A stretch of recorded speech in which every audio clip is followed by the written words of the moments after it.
هحكي لكم موقف بسيط. الموقف ده يعني انا اتعلمت منه كتير قوي. كان عندي عربيه، اللي يعرفني عارفها، العربيه الكيا العاليه دي.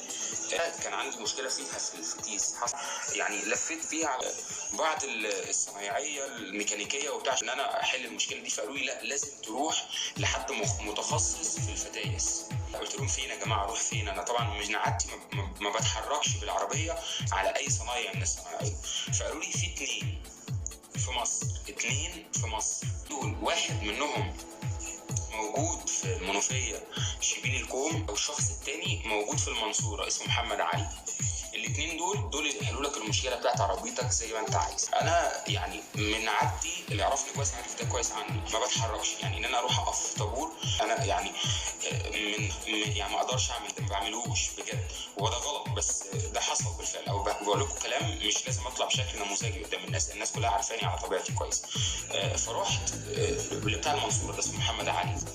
تخيلتوا انا سافرت الساعه 5 الفجر. قالوا لي لا، حاول تسافر بدري. فقال لي اسافر بدري؟ قالوا لي بس سافر بدري علشان اوصل المنصوره. وصلت مثلا حوالي الساعه 6 وربع، 6 و10 من مكان. قالوا لي لا، روح في الحته الفلانيه. اي حد بس ما دخلت المنصوره سالوا فين محمد علي، كل الناس عماله تعمل كده لحد ما فعلا رحت.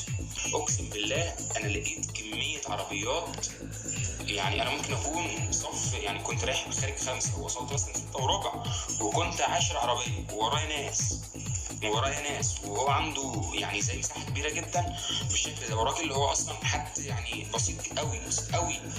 ففكره وانا هناك في الوقت اللي زي ده، فكره ان انا الاقي ان في حد ميكانيكي وصل للقدر الكبير ده من الشهره. تخيلوا في صف العربيات ده كان في ضباط، وكان في دكاتره، وكان في مهندسين، وكان كل واحد من اللي انا بكلمكم عنهم دول في حاجه لواسطه عشان خاطر يوصل الاول لمحمد علي. الراجل ده انا بقيت مندهش.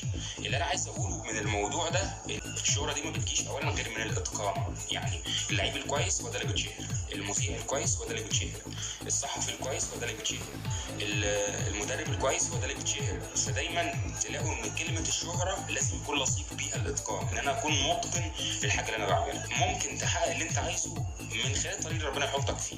انت دلوقتي بتمشي في طريق ومش عارفين نهايته ايه، خير ولا شر، ولكن في الاخر خالص تاكد انك لما هتخرج من الطريقنا اللي احنا ماشيينه ده هتجد انك استفدت حاجات وصفات وسمات. السمات دي والصفات دي لما تحطها بقى في المجال اللي هيبقى مجالك بعد كده واكليشك بعد كده، تاكد انك هتصل فيه لدرجه كبيره قوي. ان هو ممكن يكون حد ما نالش قدر كبير من التعليم، حد ما تعمقش في الدراسه، ما وصلش لمراحل لا جامعيه ولا حتى ثانويه زي ما كل الشباب اللي انا قاعد قدامي او اللي انا بتكلم فيه دلوقتي وصل.